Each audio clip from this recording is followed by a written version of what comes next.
MP হয়, মন্ত্রী হয়, তারা। ময়মনসিংহ জেলা জামায়াত ইসলামী নায়েবে আমির অধ্যক্ষ কামরুল হাসান মিলন বলেছেন, ফুলবাড়িয়ার সহজ সরল মানুষকে বোকা বানিয়ে দীর্ঘদিন তাদের উপর জুলুম করা হয়েছে। তিনি বলেন, আগামীর ভোট যুদ্ধে কোনো বিনিময় ছাড়া সঠিক প্রতিনিধি নির্বাচিত করতে হবে। মঙ্গলবার সকালে রাঙামাটিয়া ইউনিয়নের হাতিলেইট বাবুলের বাজারে নেতাকর্মীদের সাথে ঈদ পরবর্তী শুভেচ্ছা বিনিময়ে ফুলবাড়িয়া আসনে জামায়াত ইসলামীর মনোনীত প্রার্থী অধ্যক্ষ কামরুল হাসান মিলন এসব কথা বলেন। ফুলবাড়িয়ার সহজ সরল মানুষগুলোকে বোকা বানিয়ে তাদের কাছে ওই যে 500 টাকার বিনিময়ে হয়তো ভোট নিয়ে তাদের উপর 5 বছর জুলুম করছে। এই জন্য আপনারা অবশ্যই সামনে কোনো কারণে কোনো সামান্য বিষয়ে নিজেকে বিক্রি করার সিদ্ধান্ত আমরা নিব না ইনশাল্লাহ। কেন আমরা আরেকজনের গোলাম বানাবো?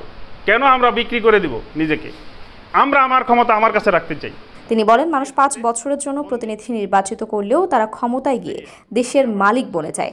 জামায়াত ইসলামী ক্ষমতায় গেলে ধর্ম, বর্ণ ও জাতে বিভক্ত না করে জনগণের সেবক হয়ে কাজ করবে। 5 বছরের জন্য আমরা কিন্তু মালিকানা কাউকে দেই না, কিন্তু আমাদের মালিকানা তারা নিয়ে নেয় জোর করে। তখন আমরা মালিক না, আমরা প্রজা হয়ে যাই। তো এই রাজা প্রজার দিন কি আছে?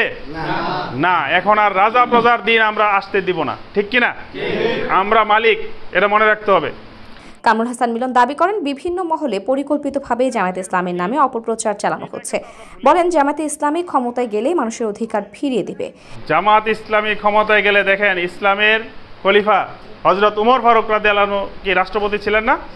ওনার আমলে ওনার বাণিজ্য উপদেষ্টা ছিলেন একজন মহিলা, উনি বাজার তদারকি করতেন।